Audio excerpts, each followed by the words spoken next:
Oh my god. Ugh. It's also cold in here. Okay. So, I'm awake. I have Outlaws this morning, but I'm pretty good, I hope, for Outlaws. So I don't think I need to prep anything for Outlaws. Oh my god, I'm so tired. I had a dream. I was being forced to clean a road on my hands and knees with one scrub brush. It was pretty bad. It felt like a Stephen King novel. I'm gonna be honest. I felt like the one where they walked a long time. It felt like that. I woke up unable to breathe, and that's my day. I'm ready. Very tired. So,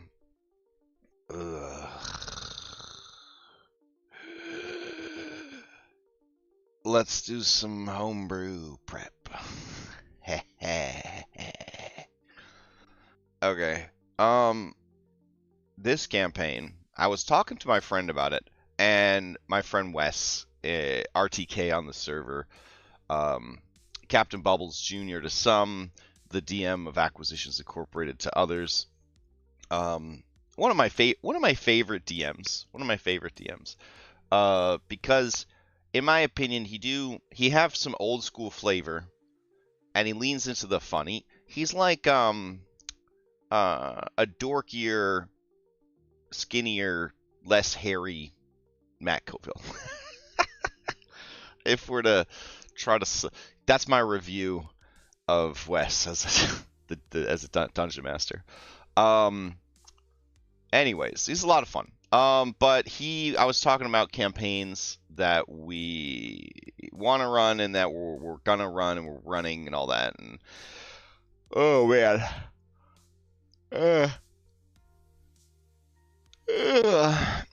so we had some ideas for this, which are cool. But he had even better ideas for Kingmaker. So I might sneak in some bonus prep for that at some point. Or it'll just be Tuesday. I don't know. Oh my god, I'm so tired.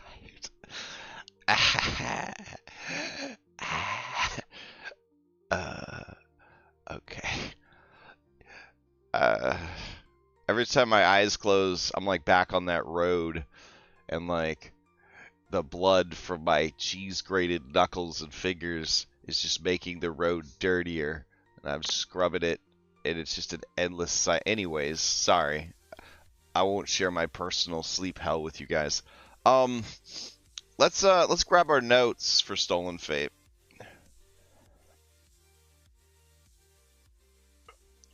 Stolen Fate homebrew. Here we go. Ba ba ba ba ba ba. Ba ba ba ba. Stolen Fate. Sometimes fate sucks. Amen. Amen. So the general format that I suggested was follow. Oops. We'll type correctly. Follow book 1 pretty close. Go ham in book 2. Stay ham in 2/3 of book 3. For book 3 finale, create a final dungeon that is all final dungeons in one. Grab iconic final dungeon shit from other games and campaigns.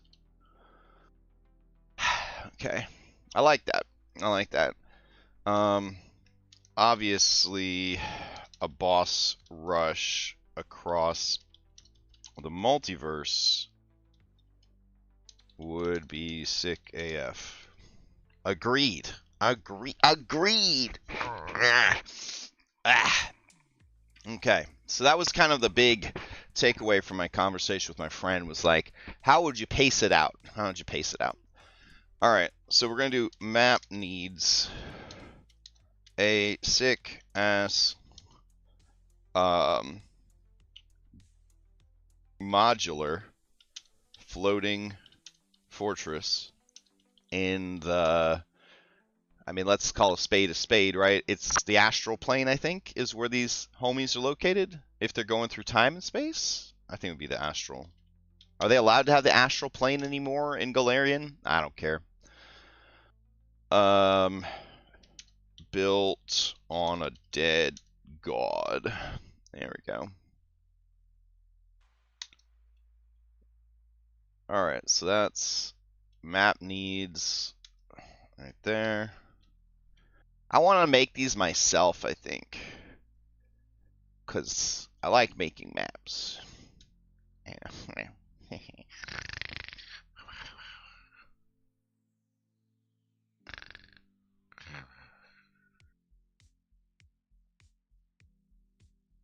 Huh? Huh? Okay. Okay. The next one is super final dungeon. Feeling good. Yay. All right. Let's see. Canon event section. Alrighty. I'm gonna put rough outline. You might be looking at this and think, dude, are you even ready to run this? If like sunset ended, would you be ready to run this? Of course not. Not ready to run this. But only two only two of the players from Sunset are returning for Stolen Fates. We got 3 of the people from High Noon returning. So like those, oh my god, I'm not gonna make it, guys. The 3 people from High Noon, we'd have to wait for High Noon to be over. No, you get up my fucking breakfast. Oh, sorry. The 3 people from High Noon. So we have to wait for High Noon to be over before we could really worry about that. So, yes. There we go. All right. We were reviewing canon events last week. That's what we were doing. Okay. Here we go. So, where were we? These are the ones that we really liked. The ones we moved to the top. Okay. And this is the list down here. And we were working through the list last week. Yes. All right. So let's keep going. Video games, Ocarina of Time, BioShock. Yeah, we made it through that. The Witcher 3, Undertale, Persona 5. We made it through that. Death Note. We made it through that. Song of Fire and Ice. Okay. I don't know. Let's see. We got Harry Potter, Wheel of Time, Mistborn, Chronicles of Narnia, Name of the Wind. We made it through all of that. All right. So here's the ones from the actual history of Golarion to pay a little respect to the source material. We talked about the Earthfall, which is for sure one we want to do, and I'm pretty sure that if I were to scroll all the way back up, you know what I'm going to do though? I'm just going to go ahead and grab a second copy of Stolen Fates Homebrew. And then this one will stay up at here at the uppy here at the toppy. So we'll go ahead and make sure that that is there. Beautiful. The Rise of Erodin. The Ascension of Iomide. The Opening of the World Wound. The Whispering Titan's Defeat. The Goblin Blood Wars. A series of brutal conflicts in Iskir, where goblin tribes rise up against the human population. This war devastates the region and highlights the constant threat of goblin incursions into Avestan. The quest for the sky. Yeah, we definitely thought that was a cool one, even though there's an entire campaign for it already. It'd be fun to co-op that a little bit. The Thessalonian Empire's fall, the collapse of the Thessalonian Empire during Earthfall, scattering its powerful rune magic and artifacts across Varisia. This event leaves a legacy that adventurers and scholars continue to uncover. Scribbles, I swear to God, do not climb on the desk to try to steal my breakfast. Don't you do it. Why are you so ungovernable? Jesus. All right. The Chelish Civil War, the rise of House Thrune, and the establishment of a diabolical regime in Cheliax, followed by brutal civil war. This event reshapes the political landscape of the Inner Sea region. The rebirth of Sarkoris, the successful First Crusade against... Thank you, Ninzard. I'm glad someone appreciates what I'm going through with this rowdy pug. This... she's so perfect. I love her so much. Oh my god. Alright, let's see. The rebirth of Sarkoris. Sarkoris? The successful First Crusade against the demonic forces of the World Wound and the founding of the nation of Mendev. This event marks a turning point in the struggle against demonic incursions. The rise of the Whispering Way. The establishment of the Whispering Way, a necromantic cult dedicated to undeath, and the return of the Whispering Tyrant. This cult plays a significant role in the dark history of Ustalav and beyond. The Serpent Folk War, the ancient conflict between the Serpent Folk of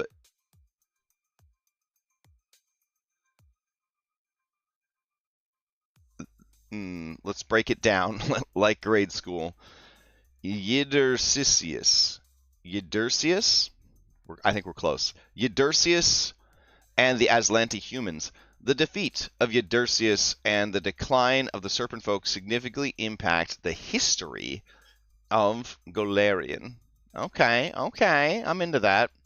The Battle of Four Armies, a major conflict in Taldor that leads to the decline of Taldor's power and the rise of Andoran, Cheliax, and other successor states. This battle reshapes the political landscape of the Inner Sea. Didn't the Inner Sea already get reshaped? The ascendance of Caden Kalen. The mortal Kalen drunkenly tests his... I think I called him like Calvin once. I don't know. Anyways, Caden Kalen drunkenly takes the test of Starstone and becomes the god of bravery, freedom, and ale. His ascendance as a unique roguish deity to the Galarian pantheon. The establishment of the Pathfinder Society. The founding of the Pathfinder Society in Absalon, dedicated to exploration, discovery, and chronicling knowledge. This organization becomes a central part of adventuring life in Golarion. Yes, that did happen.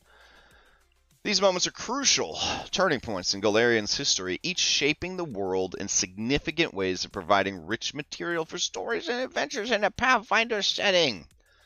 Alright, I mean, obviously the founding of the Pathfinder Society feels like kind of a big deal, but like... I mean... Getting this guy to get drunk, and that seems like a more exciting adventure, so we'll go with this.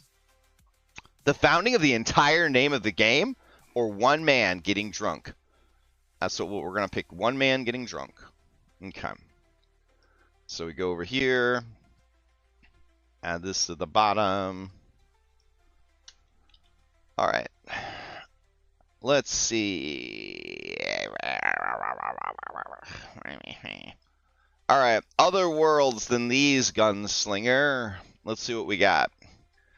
Forgotten Realms. The Fall of Netheril. The powerful empire of Netheril, known for its mastery of magic, collapses when Karsus attempts to become a god by casting Karsus's avatar, causing the weave to destabilize and the floating cities to fall. Okay. I like that quite a bit. Time of troubles. The gods cast down to the mortal realm by Ao, the overgod, resulting in widespread chaos and deaths of several deities. This event reshapes the pantheon and magic of the realms. Meh. The Spell Plague, aka 4th edition. Man, during the 4th age of magic, Mystra, the goddess of magic, is assassinated, causing a cataclysmic event that changes the nature of magic and the geography of the Forgotten Realms. This event marks the beginning of the 4th edition timeline. You thought I was joking around. You thought I was fucking kidding. 4th edition was so bad that they called it the Spell Plague, guys. No, it was a good system, okay? But, like, it was pretty bad for the game. The Sundering. A series of events that restore the balance between the worlds of Abir and Toril, leading to significant changes in the landscape, magic, and politics of the Forgotten Realms. The Forgotten Realms? Alright, so... So the Sundering is like how they got Dragonborn.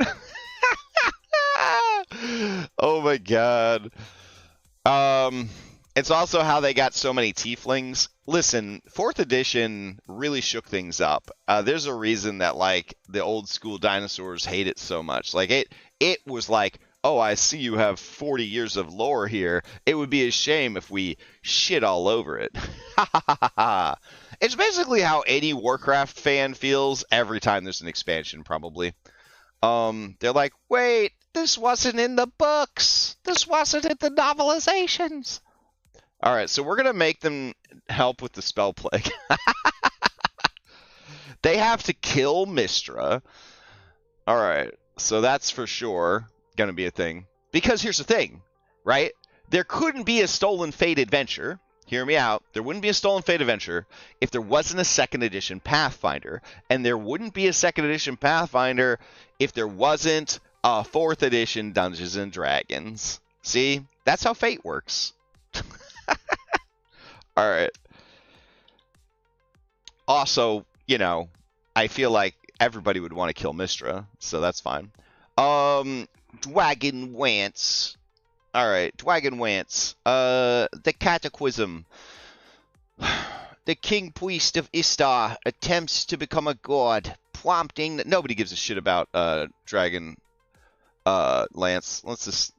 Yeah, fine, I'll read these, but man, nobody fucking cares about Dragonlance. The Cataclysm, the King Priest of Istar, attempts to become a god, prompting the deities to rain fiery destruction upon Kryn, reshaping the world, and leading to the Age of Despair. So, here's some history for you that you didn't want. When I was a small crash gem, I had to ride something called an American school bus. If you are unfamiliar with the phenomenon of the American school bus, let me tell you, it can be kind of rough. Yeah. So like I would generally just sleep on the bus, but because of the intellectual property battles that constantly happen, it's a weird space. They tried to, like, make it a thing again, but WotC handled it so poorly that the original creators, like, came out of retirement and were like, what the fuck are you doing?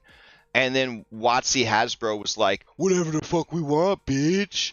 And then the creators of Dragonlance were like, well, that's not what our lawyers say. And it was a whole thing. And then they were like, well, what we meant to say was, wouldn't it be great if you helped with this project? And then the creators are like, maybe. How are things going? They're like, well, the book comes out tomorrow. Maybe you'd like to write a novel about it.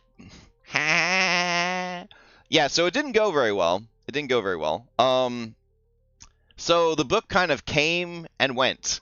They were going to do a Dragonlance TV show. I mean, they were going to try to revive Dragonlance, bro. They're going to try to bring it all back. If it had succeeded, I think it would have been a contender for the 5.5 D&D core setting if it had succeeded. But like everything they do, their canceled television series based on the movie, the Dragonlance series that I think got canceled, the shitty way they handled the Dragonlance setting, the terrible way they handled Planescape, meh. Nah. But anyways, when I was a kid riding the bus, I would usually sleep on the bus. But when I got hyper-focused on Dungeons and Dragons, I was like, I must have more of this Dungeons and Dragons, please. And then I saw at the bookstore there were Dungeons and Dragons novels. And these were like the kind of novels that, they're like the size of, I don't know, like a sandwich. They're like paperbacks, like the size of the bricks that you use to build a house. And I just grabbed some. I definitely paid for them, for sure. But I just grabbed some, and I put them in my pants, and I left. And I was reading them all out of order. I had no idea. We didn't really have the internet yet, to tell you, like, what order to read books in. And I didn't have any, like, older, creepy nerds in my life to, like, guide me and groom me or whatever. It's terrible. But yeah, I read a lot of Dragonlance novels out of order, I will add. I actually read The Brothers' War before I read the original trilogy. So, like, in the original trilogy, I already knew it was going to happen to the twins before the trilogy was even over. So I was just like, this is wild. Yeah. So, anyways, I like it. I like it a lot. I enjoyed Dragonlance quite a bit. The King Priest of Ishtar was the best example I had ever been provided of lawful good being a bad alignment, because he became so obsessed with law and good that he basically was trying to, like, summon down a meteorite. Like, he wanted the Final Fantasy Bahamut to come down, not like the Bahamut god of lawful goodness, but he wanted like the Old Testament Final Fantasy Bahamut to come down and just fucking nuke the world. And it was fucking crazy. Yeah. It was also the best setting I had seen to explain the lawful evil alignment, because they had these guys called the Knights of Takahisis, or whatever, Takahisis. It was just Tiamat with a different name. And, like, they were so cool. Like, they were so cool. Like, the evil Dragon Knights were so cool.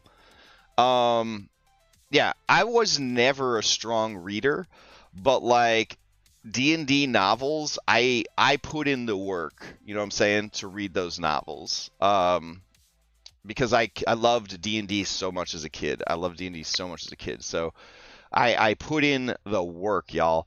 And some of them books, most of those books, looking back, were pretty trash.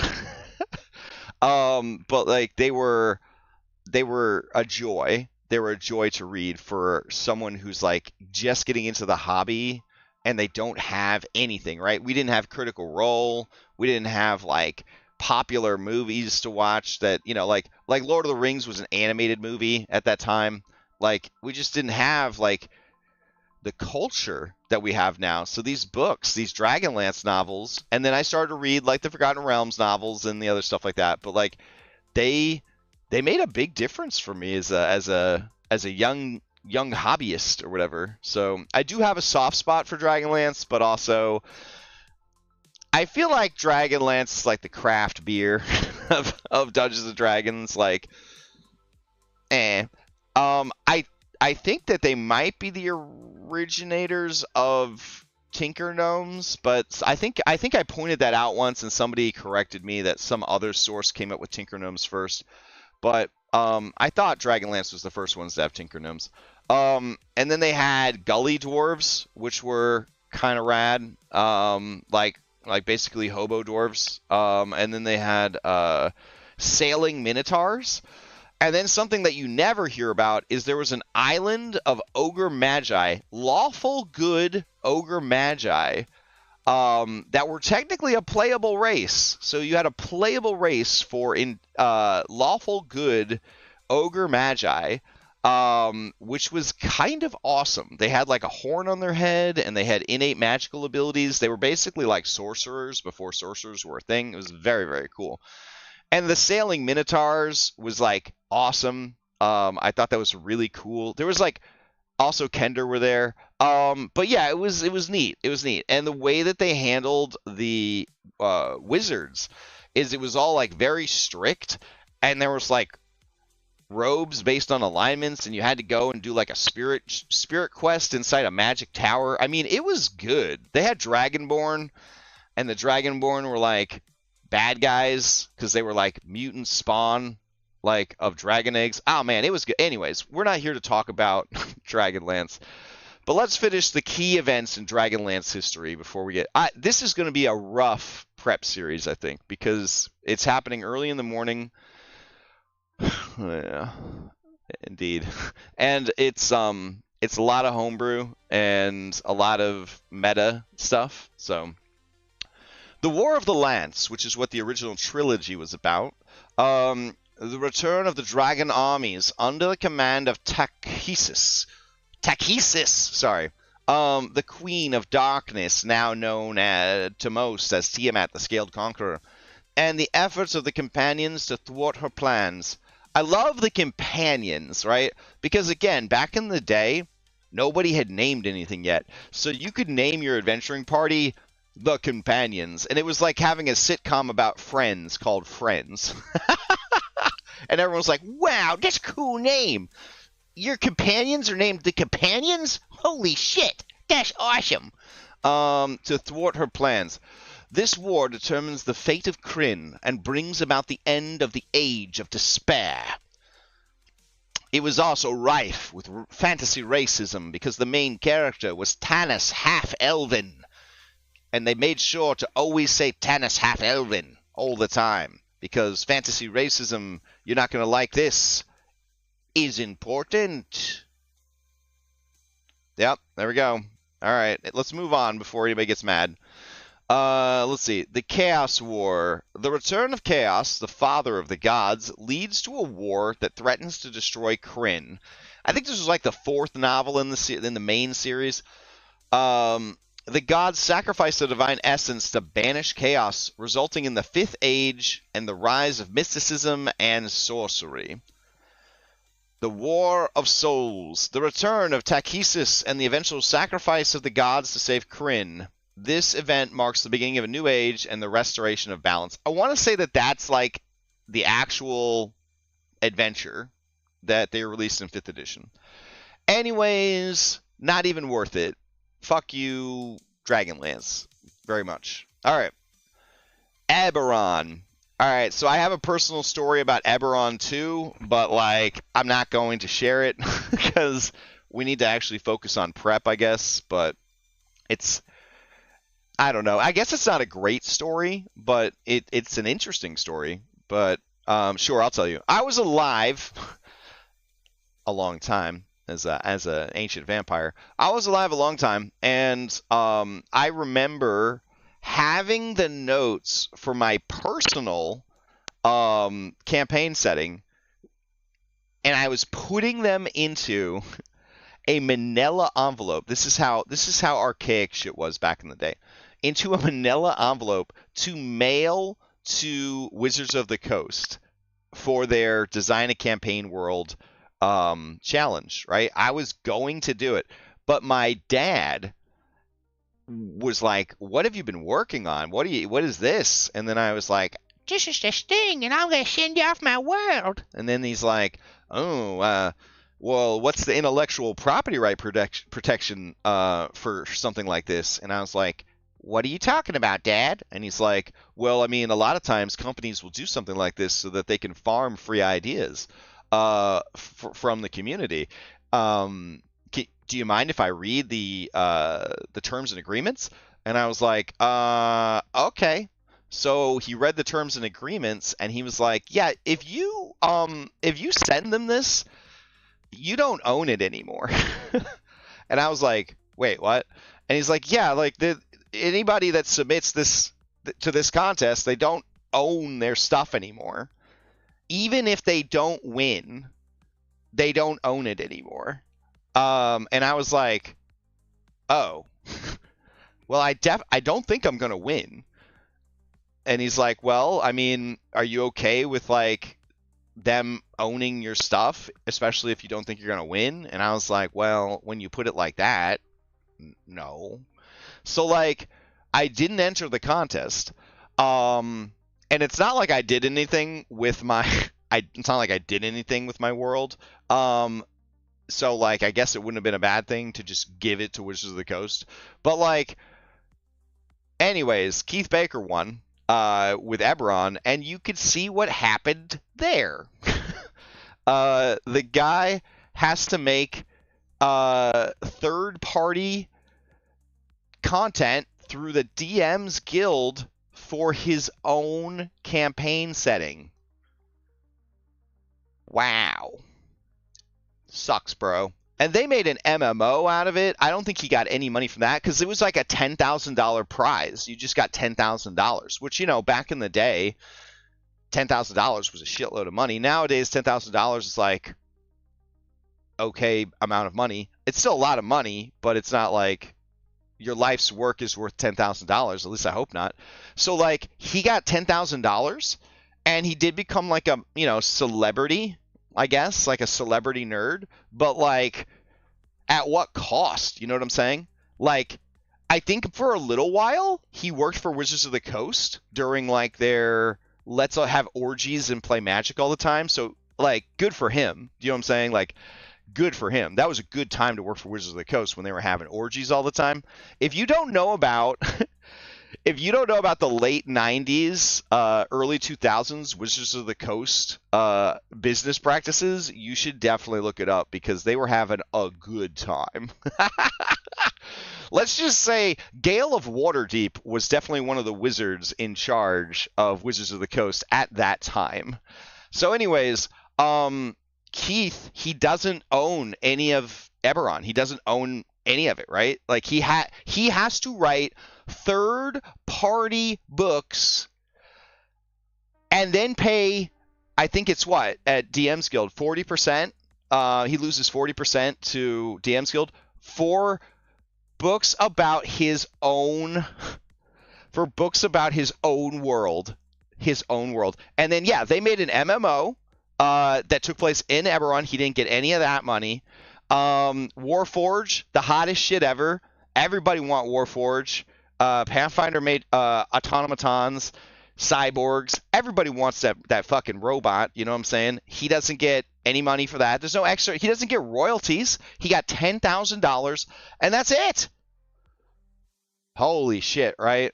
Yeah, and Eberron, if you know about Eberron, you know that Eberron's one of the best fantasy settings ever made. Like, that's just the truth. I'm just dropping the truth on you.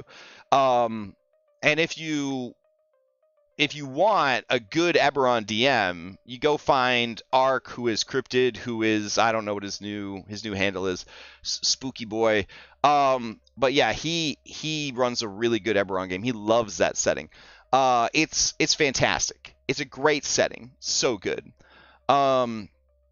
Anyways, Carrot, I don't have time to tell you about it, but maybe we'll do a stream just to talk about it. Maybe I'll do a vodcast with Dom, and I'll just educate Dom about the orgy era of Wizards of the Coast. So I never in my life did I regret being too young to go work for Wizards of the Coast than when that was going on. Whatever. And I was trying to figure out, why is my Dragon Magazine subscription so fucked up? Yeah, well, because they're having orgies all the time, bro, instead of working on Dragon Magazine. Oh, in case you don't know, a magazine is like a website that gets printed out on paper, and they used to mail it to your house, and had like words and pictures in it, just like the internet. But what was neat about it is you could access it offline. Yeah, it's crazy. I know. I think they're gonna make a comeback. I don't know. Probably not. Probably not. All right, we have 5 minutes left before the game. Fortunately, I have the game open in this other window, and we don't need to worry about that. Also, Pathfinder games work great on Foundry. It's not like a D&D game where I have to try to load it 17 times before it actually boots up. All right, let's keep going, guys. Eberron, the day of mourning, the mysterious cataclysm that destroys the nation of Seer, leaving behind the Mournlands. This event brings the last war to an uneasy end and significantly impacts the political and social landscape of Corvair. Oh, so good. The Treaty of Thronehold, the treaty that officially ends the last war and recognizes the independence of the 5 nations of Corvair. This event reshapes the political landscape and sets the stage for Eberron's present-day conflicts. The rise of the Warforged.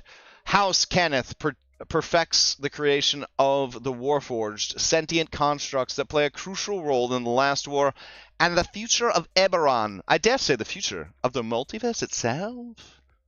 That'd be kind of fun.